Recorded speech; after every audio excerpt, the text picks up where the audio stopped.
Hi, everyone. Welcome to In the Eyes of the Storm, Voices from Healthcare Professionals. If you were at the last talk, we just heard interesting conversation about parenting during the pandemic, and I'm optimistic this will also be an interesting discussion. My name is Raven Grant. In February 2020, I began a Fulbright English teaching assistantship at Universidade Federal de Uberlândia, and by March 2020, I was back in the US, and I'm sure you can all guess why. And after that, I moved to Baltimore, Maryland, where I'm currently living, and I began working on COVID-19 vaccine clinical trials at the Johns Hopkins Center for Immunization Research. And so I'm super excited to be moderating this panel here. We have some interesting perspectives, and I'm really looking forward to hearing from each of our panelists. Just kind of some housekeeping items. Feel free to drop some comments or questions in the chat on YouTube. I'll be monitoring that. And while our panelists, I'm sure, are very familiar with the information surrounding SARS-CoV-2 and vaccines, I really do want to keep the conversation kind of about their personal experiences. So just keep that in mind as you add some questions. With that in mind, we can begin. We'll just start with maybe some introductions from our panelists, kind of tell us some information about who you are, where you're calling in from, your background, both personally and in healthcare. And so I think we'll just start based on my screen. So Tatenda, can you go first? Hi, everyone. My name is Tatenda Makoni, and I'm originally from Zimbabwe. I moved to the US to start college, and I have been working in infectious diseases for the past 5 to 6 years. I went in, interested in HIV, and then now, with the pandemic, I'm more focused on COVID-19. And I worked with Raven too in COVID clinical trials at the Center for Immunization Research at Johns Hopkins. And I've also been involved with the Johnson & Johnson vaccine at the Center for Virology and Vaccine Research at Harvard University. Thank you. Franciele? Hi, guys. My name is Franciele. I'm from Minas Gerais in Brazil. I moved to the United States in August of 2018, just right after graduation from nursing school. After I moved here, I worked as a volunteer for around 10 months, and then I worked as a technician or a certified nursing assistant, a CNA, for a year. The whole year of 2020, I was working with COVID patients. And in January of 2021, I started working as a registered nurse with oncology patients in Denver, Colorado. Thank you. Laura? Hi, my name is Lori Bone. I'm a registered nurse in Baltimore, Maryland. I currently work with Raven at the Center for Immunization Research on the COVID vaccine trials. Prior to starting working here, I was a nurse on a COVID unit in one of our hospitals. And so I took direct care of COVID patients. Prior to that, I was a nurse in the hospital. I found my way to infectious disease kind of by happen chance. I was also working on the Ebola crisis when that happened in West Africa in 2014. Thank you. Ana Paula? Hi, everyone. Thanks for inviting me to participate in this panel. My name is Ana Paula Yokoyama. I'm a physician. I work as a hematologist at a blood bank in São Paulo, Brazil. And interestingly, we've had many different opportunities to develop research, including research in COVID. Since I work at a blood bank, we were involved in multi-center randomized studies, clinical trials about convalescent plasma transfusion and its impacts on the disease. It's a great opportunity to discuss with you. I thank you all for the opportunity. Thank you all. So we can begin with the first question, and feel free to just jump in if you have an answer and something you'd like to share. So how has the COVID-19 pandemic impacted you, and both personally and professionally?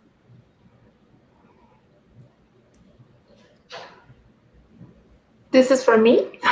It's for anyone, whoever wants to go first.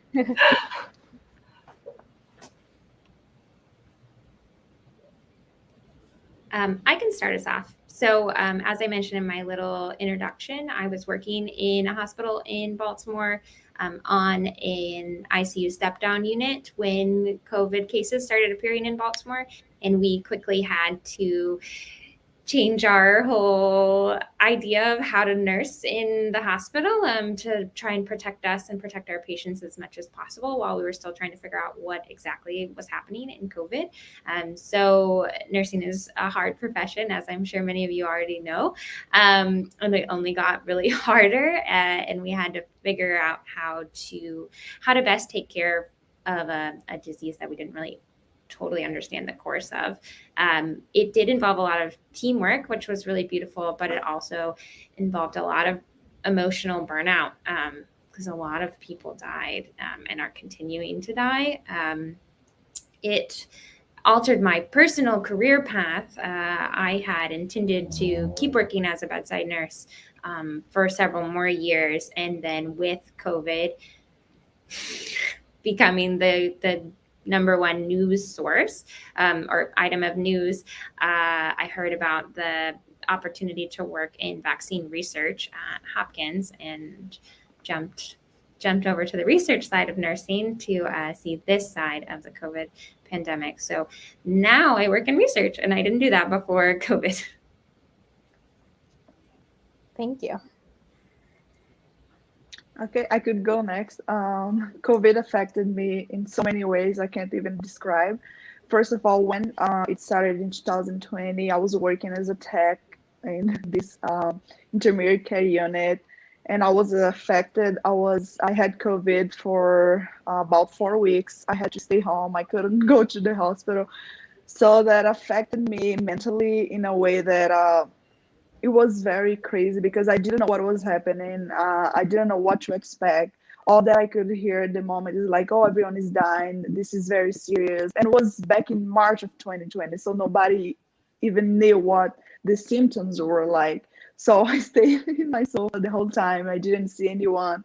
My husband was sleeping in the bedroom by himself. So it was very scary for me because nobody knew what to tell me. Nobody knew how to treat it. Nobody knew if I could go to the supermarket or not. They were just like, we don't know what to do yet. So it was very scary. And also many of our nurses in the floor left. So we had to work many more shifts just to help out. And we could see that everyone was scared. Even the family members, I think it was actually worse for them because they couldn't come in to visit. The patients were dying, we were all getting sad, and it was just terrible. I can imagine. I can go next. So I think for me, so I've been working in clinical trials since 2018, and I work with like volunteers, people come in to participate, and I've always had an appreciation for clinical trials. But I think COVID kind of like hammered it more for me because you had people coming in to join a clinical trial for a new virus and like being like, hey, I really want to help.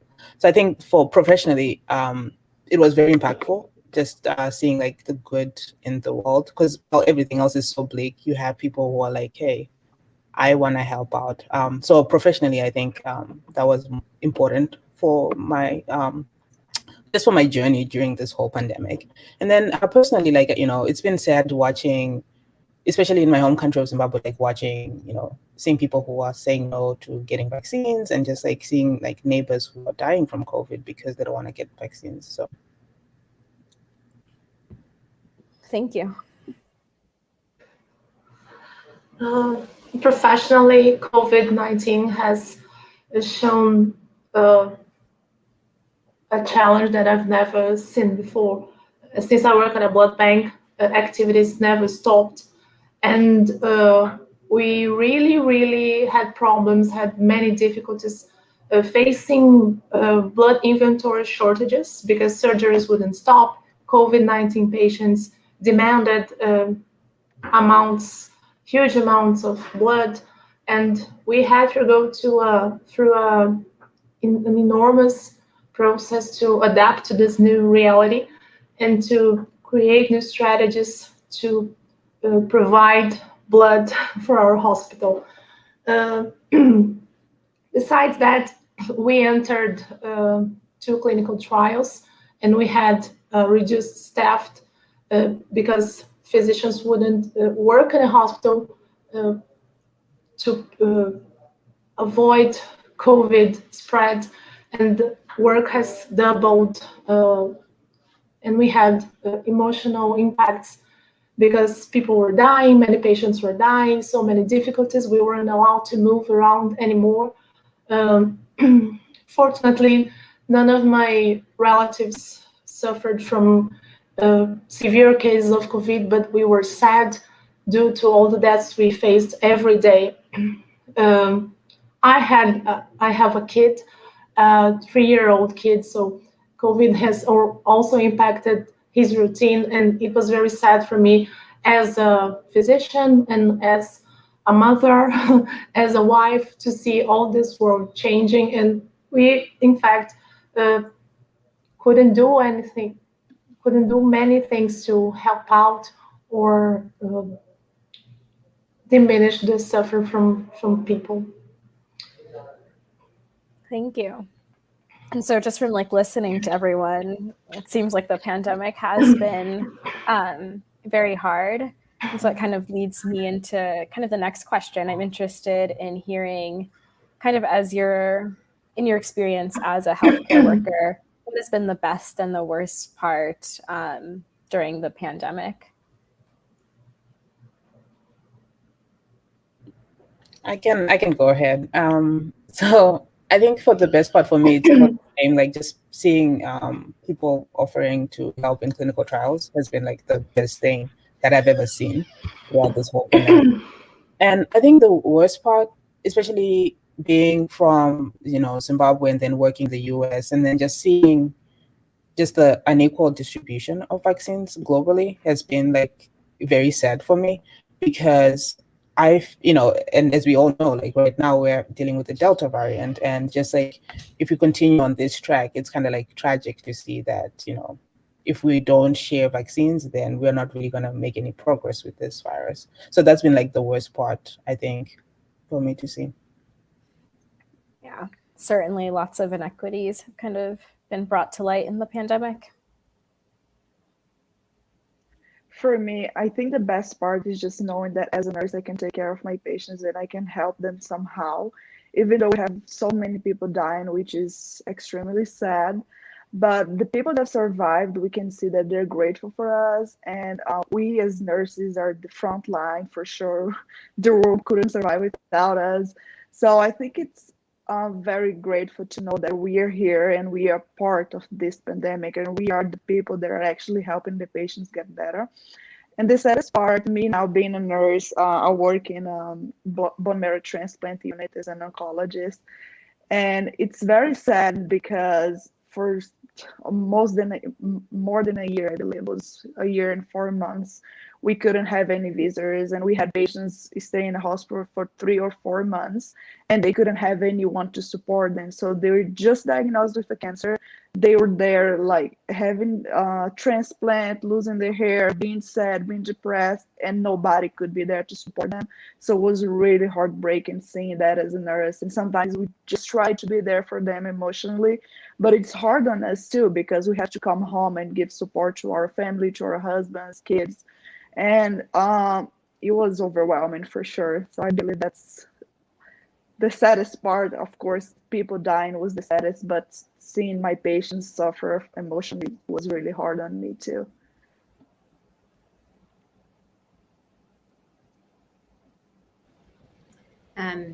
Similar experience in my nursing. The saddest part, the worst part of the pandemic was when I was working on the COVID unit and people were dying alone without their family and we didn't really know what was happening. And it was, the nurses were the ones that were in the rooms. Like I held people's hands as they died, and they didn't have any family that could be with them. And that was, I don't even really talk about it because it still makes me sad. Like I'm sad now thinking about those people that didn't, like nobody thought they were going to die, right? They caught COVID and then ended up in the hospital, and their loved ones couldn't even be nearby. Yeah, it's tough. Best part is how quickly we're moving on making a vaccine that can conquer this virus, that we've gotten approval so fast and that it works so well. And now our next challenge is getting it to everyone. As Tatenda was talking about, equal distribution of the vaccine is our next challenge, but it is incredible that in this short amount of time we've been able to get multiple vaccines that work on this virus, and we don't have to have nurses holding people's hands while they die alone.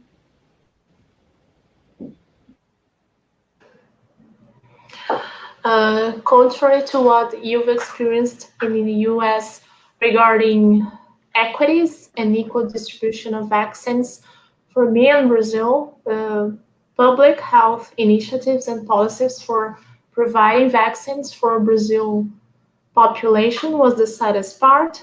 We have a government that does not give COVID the relevance it demands. And this was very sad for me because as a healthcare professional, we all are aware of the severity of the disease, the infection of the spread of the virus, and this was the saddest part for me. In fact, still is a problem. The distribution of vaccines still is a problem in Brazil. And the best part of this experience as a professional was the fact that some patients who had access to therapies, specifically the ones I was involved with, which was the convalescent plasma therapy. Not all patients had successful results, but the ones that had and improved and had better outcomes, they were so thankful for the initiatives, even though they knew that it was a research that was beginning and doesn't have many. We don't have many answers to treat patients, COVID severe patients, but the ones who got better were really thankful, and this was the best part for me.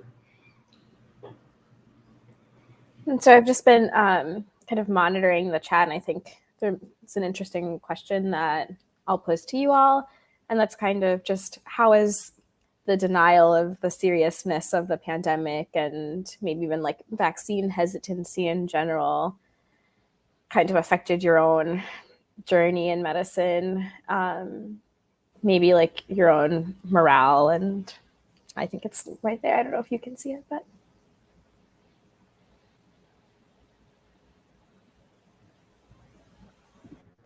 I can go. I think for me, like, it's sad, right? To like what Laura was saying, like we are able to make a vaccine in such a short period of time that works.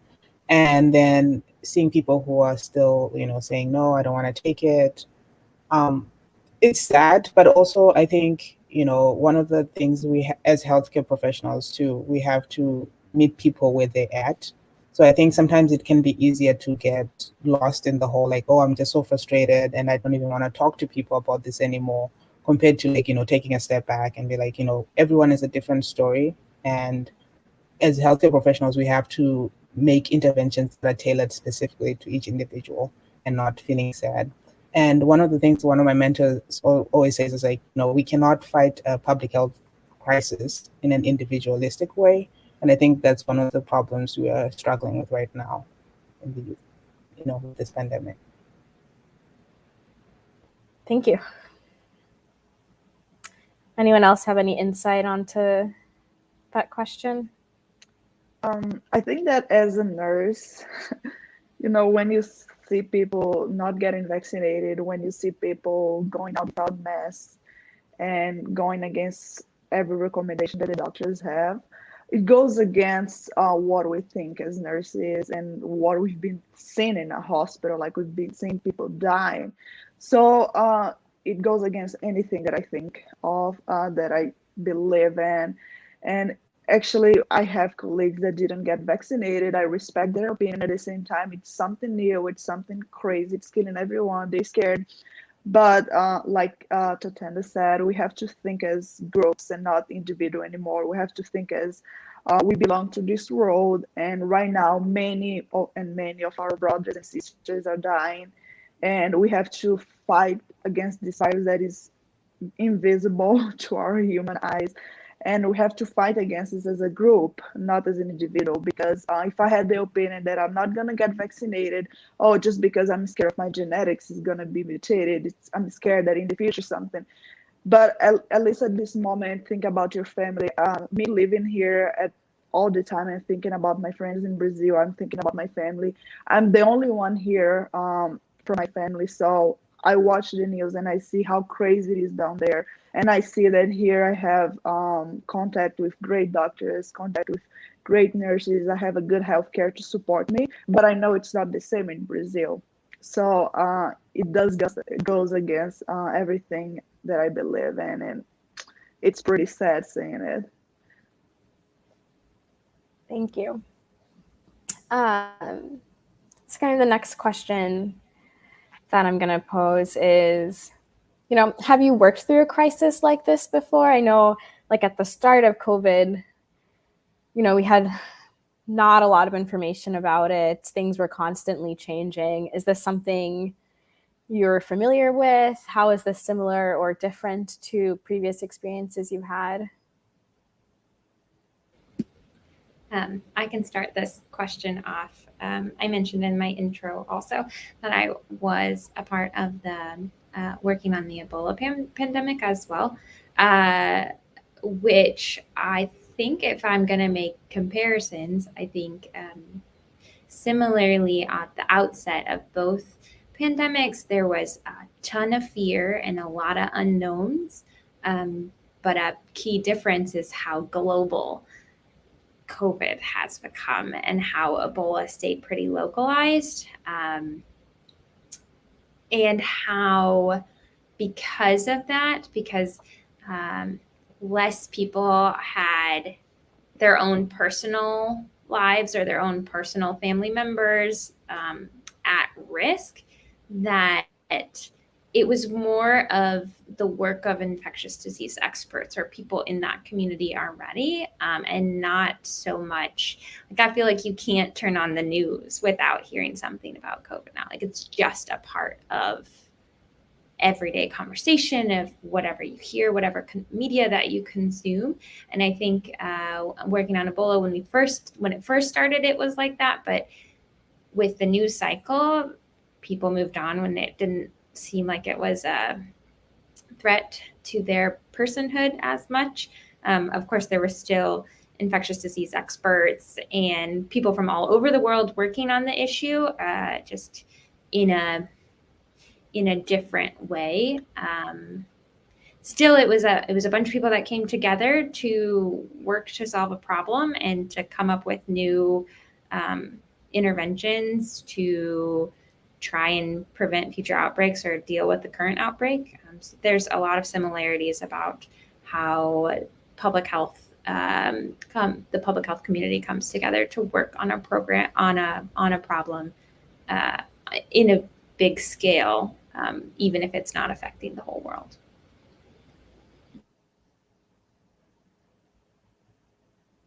I can go next. This is my first job as a nurse, and I'm only 25 years old, so I have never been through anything that it's not even similar. I have never even seen like in movies. So like, before COVID, if someone told me this is gonna happen, I would be like, you're going nuts. You're just going crazy. And nothing ever took my right to go to the gym. Nothing ever took my right to go to a bar, talk to my friends, meet my family. So not only on the level like how many people die from it, but also from our human rights. We don't have the right to go anywhere anymore without being scared of being affected. You can't just go travel. I planned to travel to Brazil last year to see my family, and I had to cancel the trip. So nothing never affected me this way. So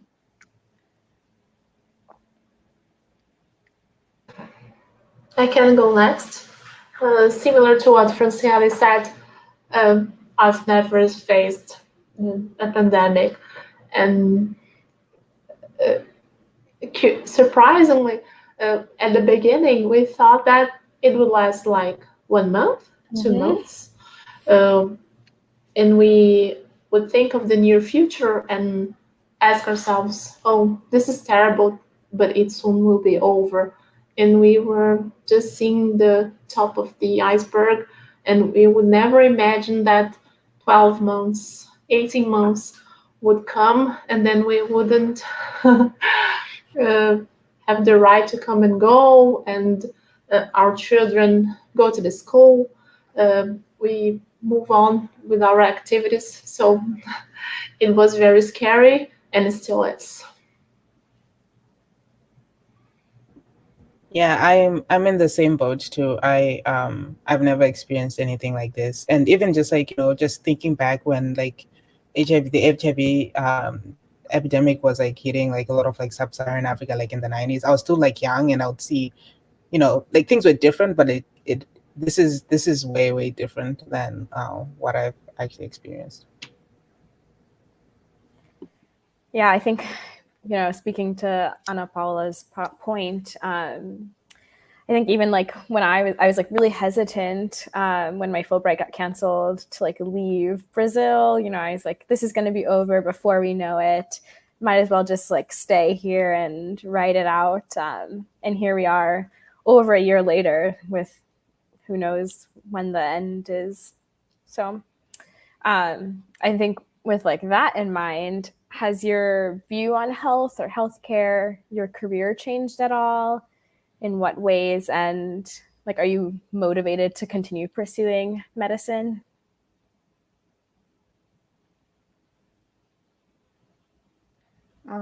This is such a hard question because I see so many of my coworkers leaving the job. They're either looking for another profession completely, they're going to school again, just starting over, or they're going to another state, working in a different unit. It's crazy because instead of seeing nurses supporting each other on like, oh, you should stay here, what I'm seeing right now is like, we're just so frustrated with everything that's going on. We're not happy with the support we're getting. We're sad with our patients dying. So it did change everything that I thought about nursing before, especially because I started in nursing in the middle of the pandemic. I'm really grateful that I work with oncology patients, and I don't work directly with COVID patients, but we are also affected by it. Constantly, the nurses who are on the floor, they have to float to other floors to take care of COVID. Constantly, we see nurses having to stay home for 4 weeks because they were infected with COVID. And just recently, we had so many nurses quit to go to California because they were paying better. So it just changed my view, and everything that I see now, I just see like we are weak as humans, and we are not as strong as we thought. Oh, we are humans, we're the most intelligent. We're very intelligent. We can, overcome everything, but we did not overcome this yet.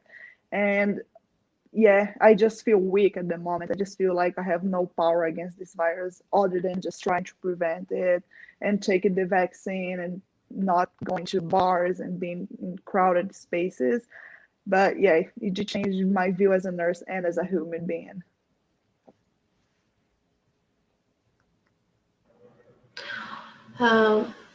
I think it's impossible to say that COVID hasn't changed our minds in any ways. Although I don't work in the front line, I work in the supportive areas for COVID patients, but it has affected us all. We had to adapt, like, in kinds of weeks and days to a new routine. We never knew what was going to happen. You've already mentioned that everyone is exhausted because people got sick, people had to stay away from their work. we had to continue to provide our services for the hospital and so many difficulties. It has changed my view of medicine. It has also created opportunities for us to develop research, which was very motivating, but it's impossible to say that we are not sad or tired, exhausted. And I consider myself privileged.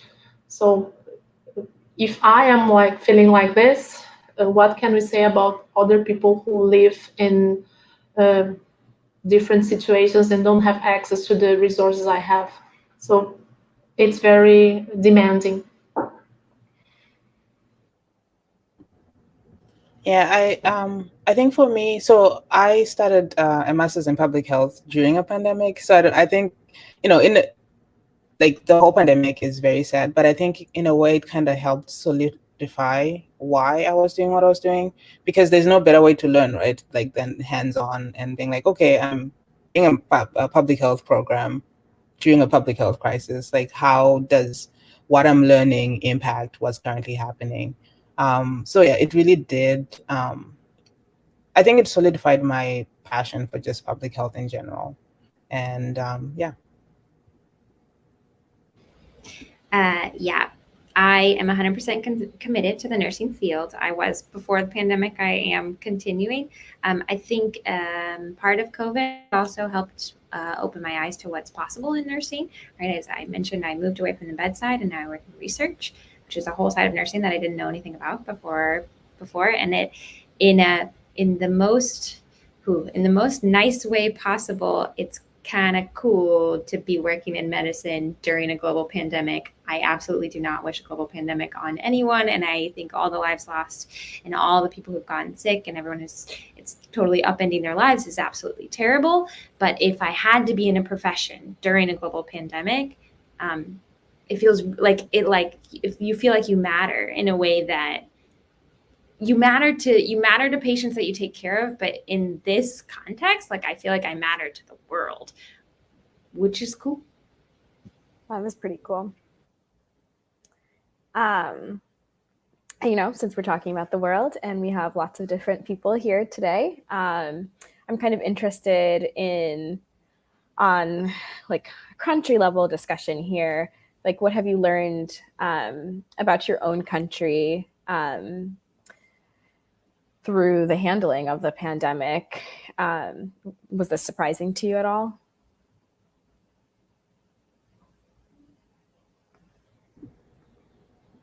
I can go. I think so. As I mentioned, I'm from Zimbabwe, and our country is currently going through some issues, just like on a macro level. So I was very anxious, and I mean I still am when the pandemic started, especially being like in a resource in a resource-rich country like the US, and then thinking about like my resource-limited country like Zimbabwe. But I think like my country has done like actually a good job. Like I would give it more credit than what I thought they would do. And currently, like in Africa, they're one of like top 5, I think, top vaccination rates. It's still low because of like vaccine availability, but I think they have done a really good job. And even like the whole context of like reaching out to like churches and like talking to, because a lot of people don't want to get the vaccine for religious reasons. And I think Zimbabwe has really tried to like go in and try to like talk to different religious groups and all that stuff. And of course there's so much to do, but I think they are doing better than what I thought they would be doing right now.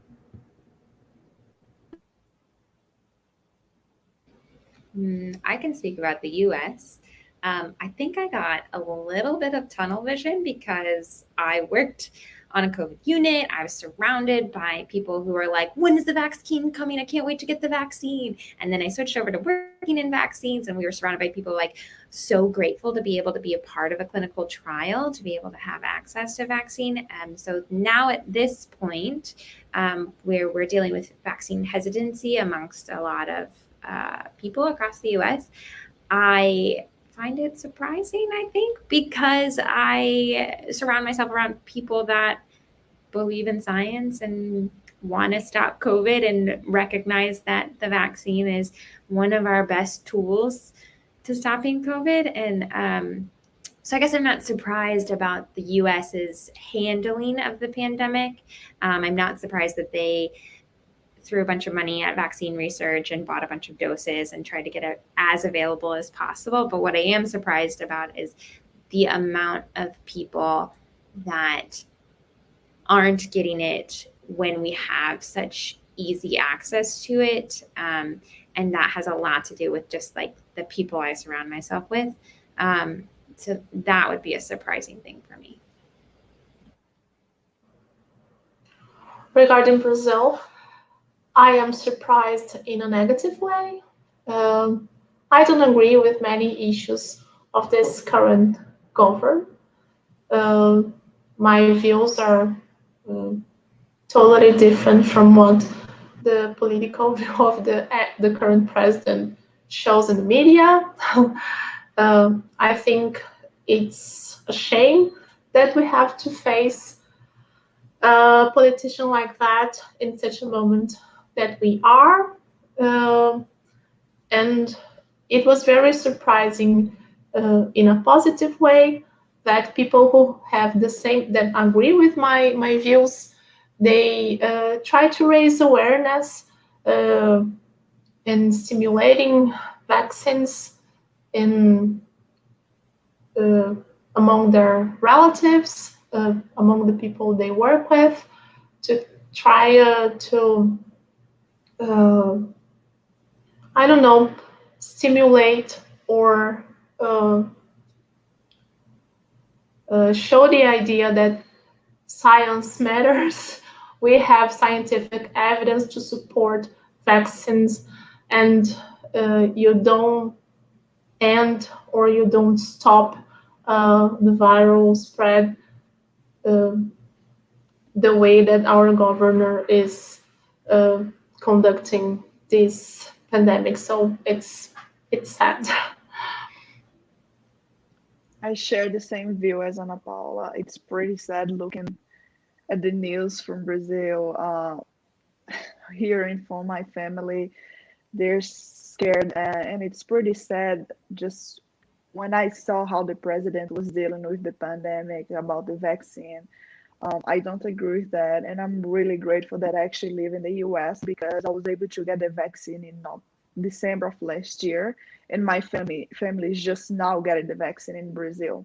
And at the same time, I'm pretty sad and unhappy about how the country is treating the nurses in Brazil because even with a pandemic, even though everyone knows the nurses and the doctors are in front of this, and all the healthcare professionals actually, the nurses are still not valued. The nurses are actually being, people are saying bad things about the nurses. People are not treating nurses well, and it breaks my heart. And that's why I try every day on my Instagram page to show how valuable nurses are, especially in a country like Brazil.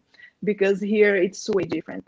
I feel valued here. I feel like the public recognizes us as nurses, like, oh yeah, they're the frontliners, and we actually have like people delivering food, people giving us gift cards, people doing best as they can to help us. But on the other side, watching the news in Brazil, I see something different. I see that the president is not helping at all. Some of the people in Brazil are not seeing the nurses as they should be, because the nurses are the front line, and the nurses are the people that are fighting against this virus.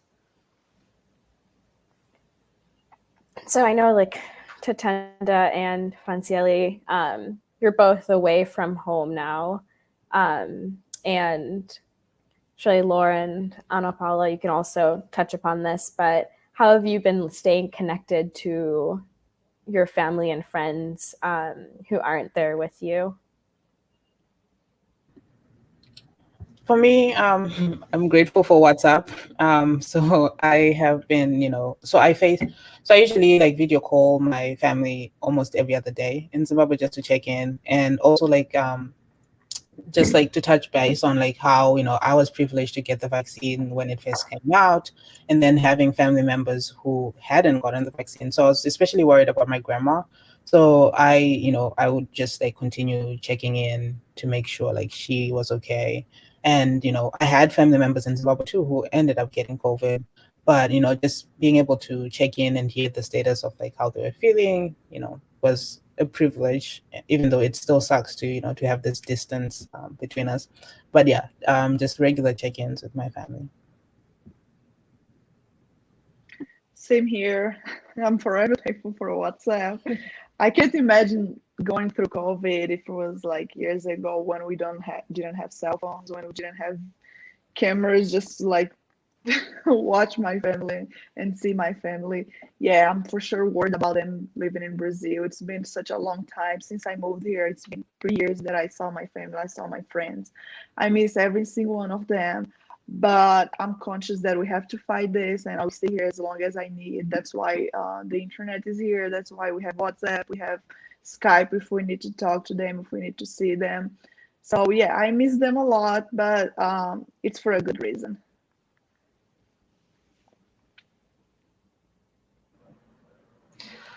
Um, I live in the same country as my father and my sisters, but it's been like 18 months since I last saw my father.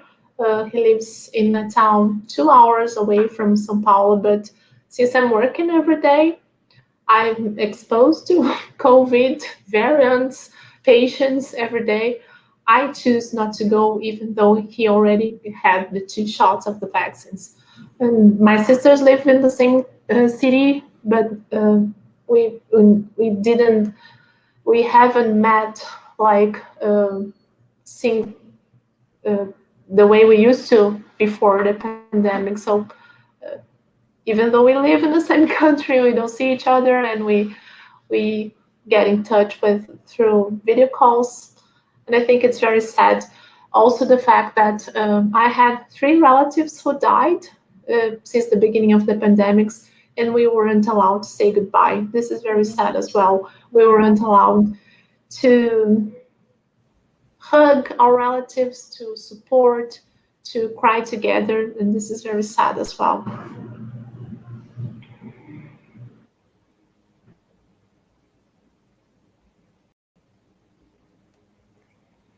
All right.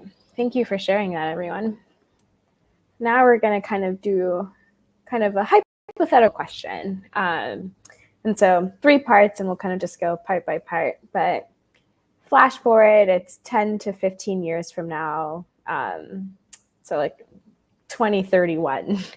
How are you going to narrate your experiences during the pandemic, both personally and professionally? What did you learn about yourself, about others? What will you choose to remember?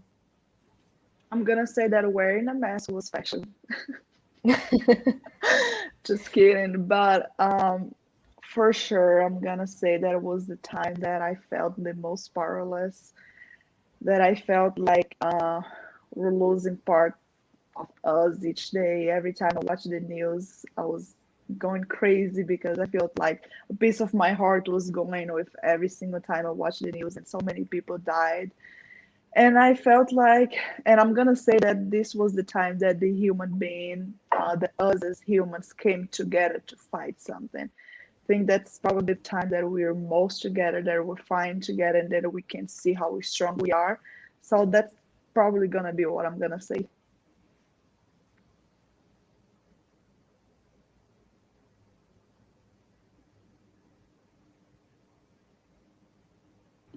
I think for me, I'm still processing everything. Um, but kind of like to touch on what Laura said, like just being able to, like, I helped in this thing. I think it's just amazing. And I think that's the only thing I can think of right now that I'll probably say in the next 10 years to be like, I was like in the front lines of this thing.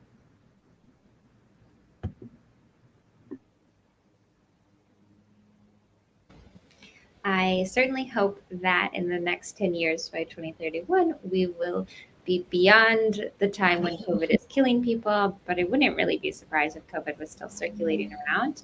And I think it'll be interesting.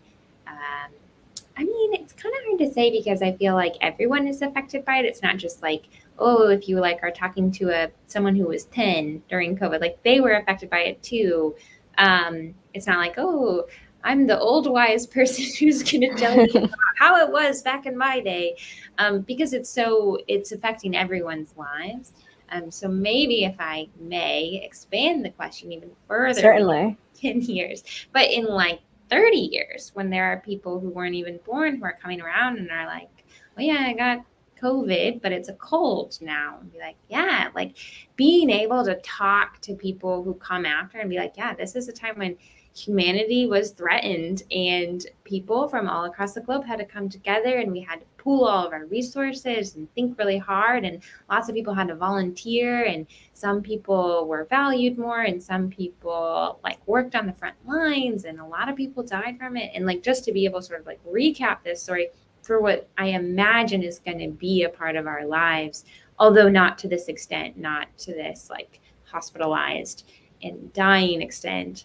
In 10 years and 30 years time, I think it'll be really, really interesting to have conversations with people who aren't around right now, or like 5-year-olds right now who like know it as the time when they didn't get to go see their friends, but yeah, know it in a more full capacity. I feel the same as Tatenda. I'm still processing, but for sure, I will remember that I'm thankful to contribute a tiny little bit in this huge thing. I wasn't in the front line, but I feel grateful for contributing. I'm thankful for being alive, and I had the conclusion that we are strong, we can adapt, we move on little by little, day by day. Each day is a different day, and we have to have hope. I think it's it. Yeah. And as we think about kind of how we look forward, and so, we're going to expand the time per Laura's comment. So 10 to 30 years from now, what are some habits you've developed during the pandemic, maybe even some coping mechanisms that you think you're going to carry with you as we move forward? Washing hands, cleaning your hands is the most important thing you could do. I think that's the habit that I'm going to take with me so many years from now on. I never cleaned my hands so many times like I'm doing right now. Before, I always thought, as a nurse, we always thought that it's very important to clean your hands. It's very important to wash your hands with water and soap. But now it's just in a different level. So that's the habit that I'm going to take with me. And also, I think I learned how to value my family more, family time, spending time with my husband. Even though now he's working from home and I can see him as much as I want to, but it's just in a different level. Just going to the hospital, seeing people dying and thinking, man, my family could die next week. My husband could die tomorrow if he gets COVID. We don't know. We don't know what's going on. And I think I learned how to value the human being interaction way more than before. Yeah. Also, along with Franciela's comment, wearing a mask. I think I'm going to wear a mask during the winter because I didn't get any colds last year and it was awesome. Mm-hmm. And I'm a person who gets colds a lot because I don't know.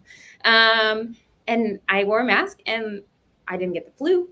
I didn't get a cold. I didn't have to take any cough syrup and it was awesome. And so I think I'm just going to wear a mask in the winter when I'm indoors. And I think it's a great thing. And I think everyone should do it. I don't know. We'll see if it happens.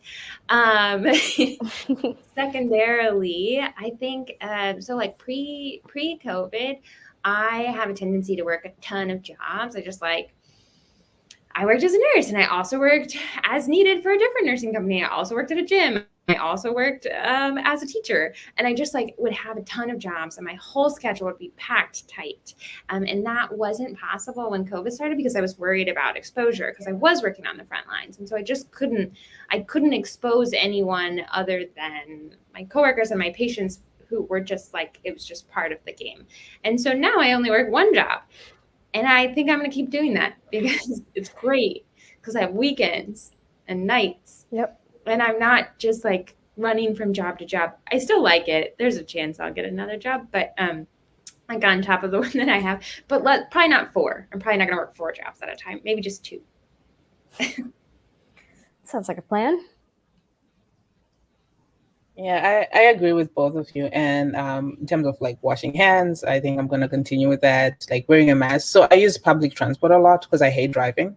And when it comes to like, during rush hour, like the bus or the train is always packed. And like what Laura was saying, like I used to get cold, but this year I never did. And I think I'm going to continue wearing a mask, like regardless.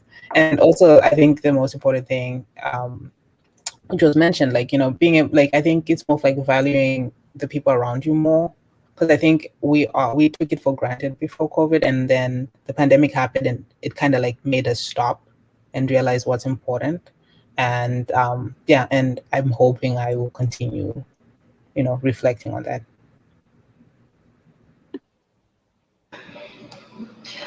I agree with you all. The part of washing hands, masks, it's something we'll take for life.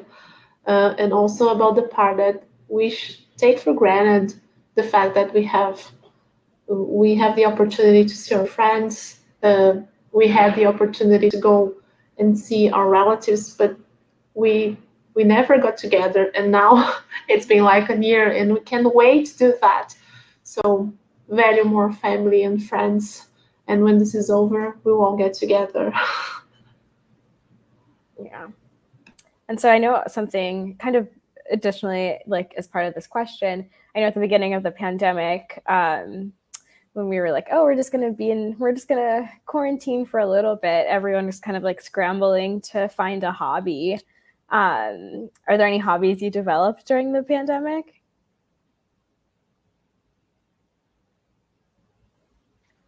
With me, it was hiking for sure.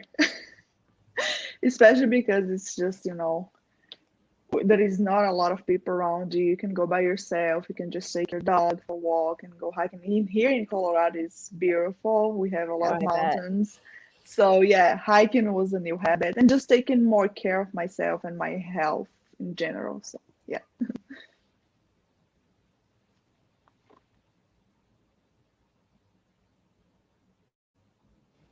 I didn't really develop any new habits, but I found my old habits and like recommitted myself to them. So I've been trying to learn Spanish for years, and because of the pandemic, I've had a lot of time to study.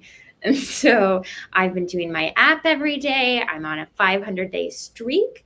So that's thanks to the pandemic, because I'm not out busy doing something with my friends, so I forgot to do my app.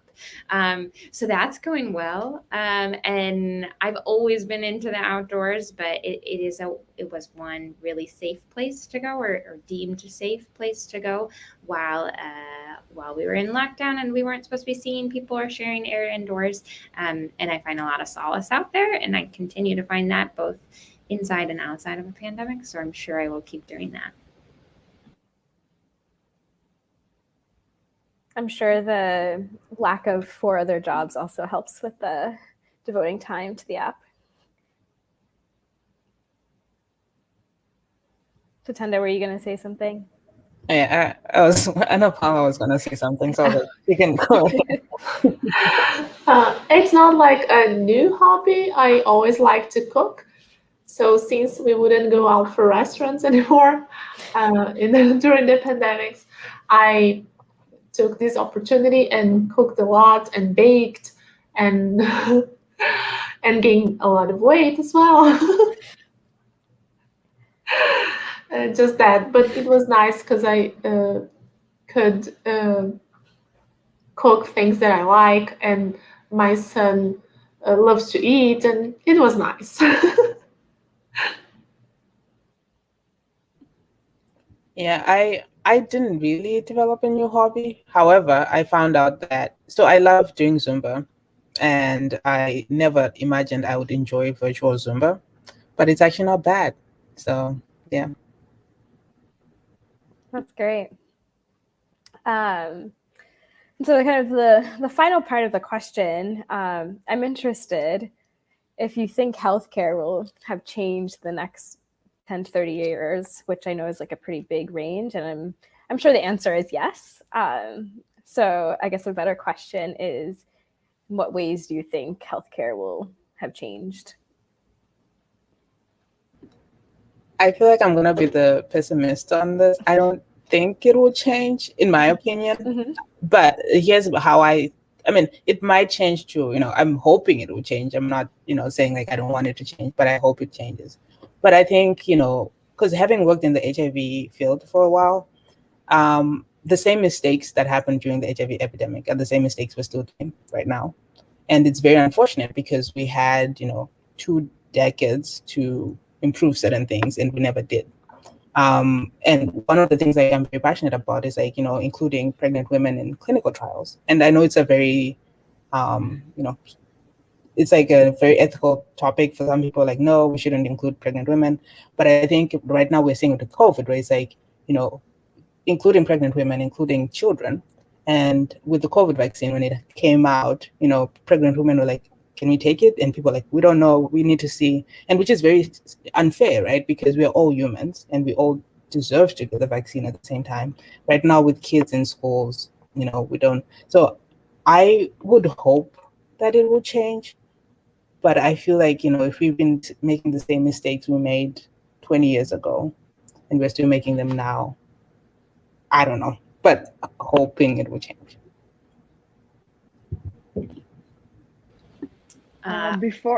Sorry, go ahead. In the realm of vaccine science, I think it's really cool that we've developed an mRNA vaccine. And I think that could lead to some further for using that technology for other diseases. So I'm hopeful that will bring something. Yeah. We're already starting to see that, right? Yeah. Before the COVID, I think we all had this idea like, oh yeah, we very developed. We have cars that drive itself. We have supercomputers. We can fly a plane.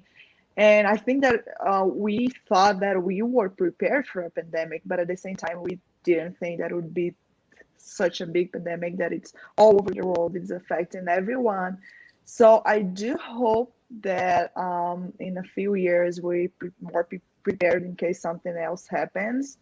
But at the same time, before the COVID, we're like, oh yeah, we have enough resources for this.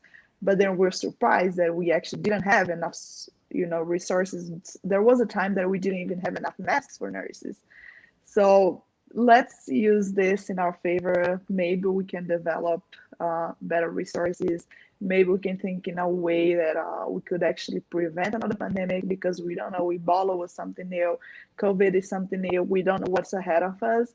So I do hope that this could change our mind, that this could change the way we think about health. Yeah. I think that during pandemic communications, like scientific communications among physicians, universities, this kind of communication got stronger, not only because of clinical trials, developing clinical trials, which included many countries, but also to discuss cases. I think that during the pandemics, this kind of communication improved, and I think it's a positive consequence of this. Thank you. And I think, I don't know if you saw that question that Valeska had posted, but I think it's a good question. How do we get better prepared for the next pandemic? It's a tough question. Yeah, it's a tough question. I don't know that I'm qualified or have power to answer this question, but I would hope that just as Ana Paula was just saying, people are making connections, people are talking to each other across different areas, from different countries, from different fields. And so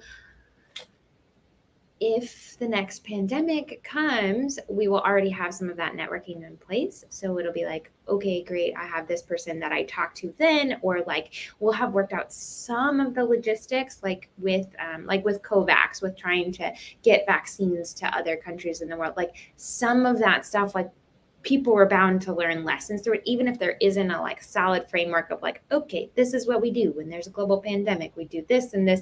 Even if it's not worked out like that, like at least people will have the experience of having figured it out this time, and hopefully we can figure it out quicker, or the right people can talk to each other sooner.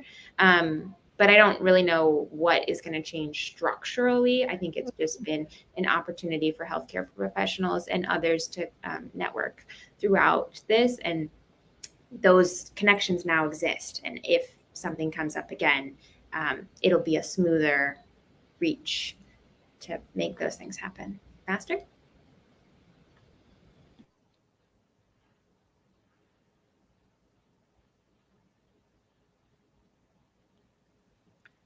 I think that learning from our mistakes is the first step. Just knowing everything that we did, how many people infected with this virus, and we can learn from that. And also maybe have more technological health system. This way we could communicate faster. We could have more, I don't know, more nurses trained to help around. And just spread the word how important our profession is, how important healthcare is, and I don't know, use the technology that we have and the technology that we could have in the future. Because right now the topic is COVID, but we have so many other diseases around there. People are not having surgeries, people are not treating their cancer, people are not treating their diabetes.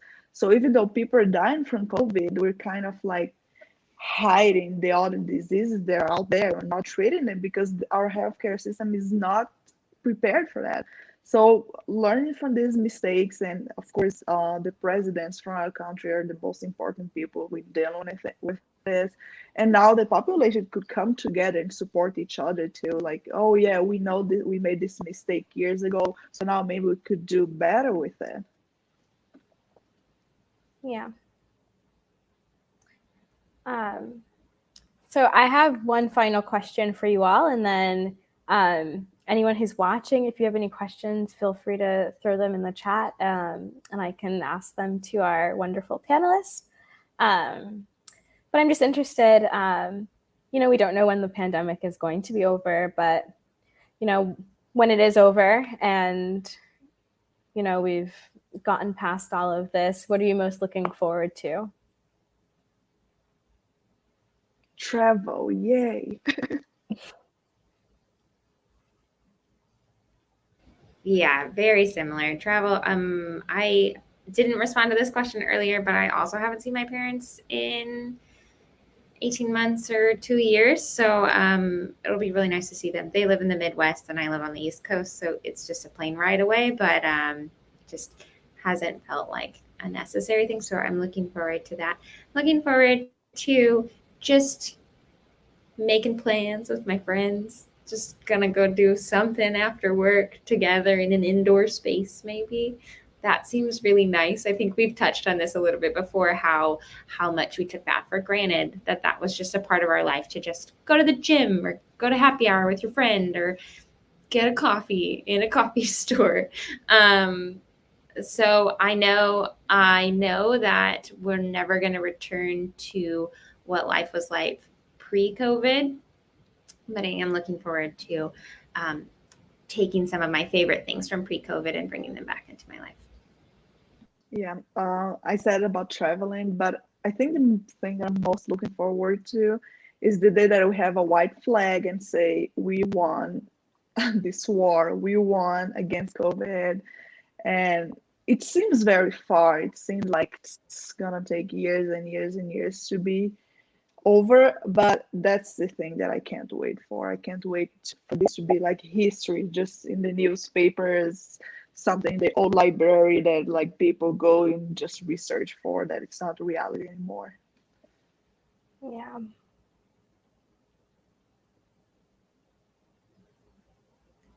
Tatenda, are you muted? Oh, can you hear me? Sorry.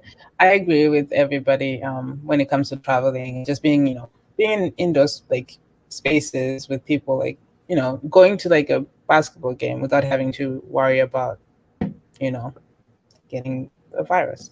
So. I also agree with you on the part about traveling and getting with friends and family. It's what we all want. We want to be able to make plans and not to be afraid that they are suddenly canceled. And that's it. And hopefully like conversations like this can happen in person. Yes. Yeah.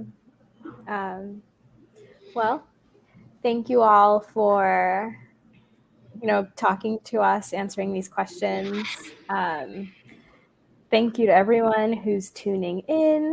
The attendance sheet is below, so you can fill that out with your CPFE if you have it, or passport number if you're not Brazilian. And then the next talk, I think, is in, right there. I think it'll be interesting. We're going to hear from some teenagers in Canada and Brazil about their experiences in the pandemic. So kind of countering the talk that was before this about parents. So thank you all. Thank you.